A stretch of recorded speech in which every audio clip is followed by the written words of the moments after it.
Praise the Lord. இன்றைக்கு 13வது நாளுக்குரிய தியானத்திற்கு மார்க்கு 3ஆம் அதிகாரம் 31 தொடங்கி 35 உள்ள வசனங்களை நம்ம பார்க்கும்போது, இயேசு கிறிஸ்து அநேக அசுத்தாவிகளை விரட்டி ஆண்டவராக இயேசு கிறிஸ்து ஜனங்களுக்கு விடுதலை கொடுக்கிறார், சுகம் கொடுக்கிறார். திரள் கூட்டமான ஜனங்கள் இயேசு கிறிஸ்துவை பின்பற்றி வருகிறார்கள்.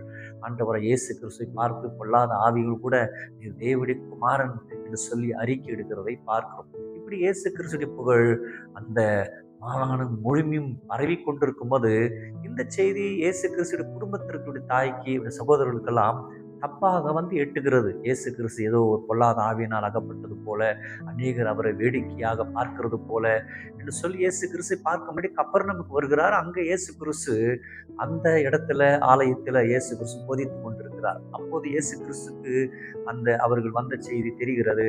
உடைய தாயும் சகோதரர் வந்திருக்கிறார்கள், உங்களை அழைக்கிறார்கள் என்று சொன்னதும் இயேசு கிறிஸ்து சொல்கிறார், யார் என்னுடைய தாய், யார் என்னுடைய சகோதரர்கள்? பிதாவுடைய சித்தத்தை செய்கிறவர்கள் மாத்திரம்தானே என்னுடைய தாயும் சகோதரர்களும் சகோதரிகளும் என்று சொல்லி இயேசு கிறிஸ்து சொல்கிறார். பிதாவுடைய சித்தத்தை செய்ய, ஆண்டவராகிய தேவனுடைய விருப்பத்தை நாம் செய்ய போகும்போதுதான் அப்படி பிள்ளைகளாக நாம் வாழ முடியும். இந்த நாட்கள்ல அப்படி பிள்ளைகளை போல அவருக்கு விருப்பமானதை நாம் செய்ய, அவர் பிள்ளைகளாக நாம் வாழ்வோம். கர்த்தர் நம்மை ஆசீர்வதிப்பார். God bless you.